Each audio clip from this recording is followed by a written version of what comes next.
it looks like 4 people have now been fired from the Florida Fish and Wildlife Commission over comments they made about Charlie Kirk and his assassination.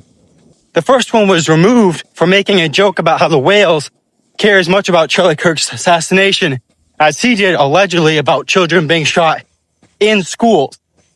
Really poor taste. Not the right time for that.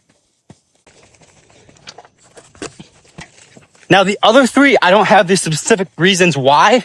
I just know they've been dismissed and it's over that situation, those comments. Here's a couple things. 1, Florida is an at-will employer. So just as easy as you can leave a job for almost any reason, they can dismiss you for almost any reason. So that's where this gets tricky because, yes, on the second point, the First Amendment protects a lot of speech. And I think that poor taste joke, though really mean, is protected under the First Amendment. Now, the other 3, I don't know what they said, but if it said that he deserved it or that other people like him or inciting violence, that by our definitions today of free speech would not qualify. So there could be some where they should definitely be out. However, the First Amendment gets tricky because they're at-will employers. The third part is, fact is, I know from talking to FWC employees is that they have to sign in their agreement that they will not criticize or say certain things about the state of Florida, FWC, what have you. And I would say that's a pretty big breach of the First Amendment, but we live in a time and an age where your social media is being monitored.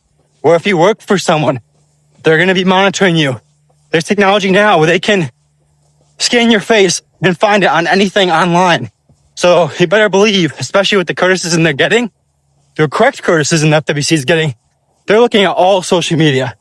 And now I think, don't know about the all 4 cases, but maybe there's people in there that deserve to be fired for what they said.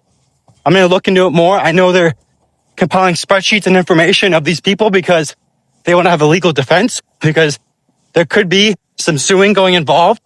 And if they did breach the First Amendment, that would be interesting because the FWC will probably clap back and say, hey, at-will employer, I can dismiss you. Now, they can't dismiss them for discrimination, for the color of their skin, their religion, but for what they would argue is inciting violence or bad faith in the public trust. They did mention public trust in the first firing post that was posted on a story of the FWC where they referenced that person.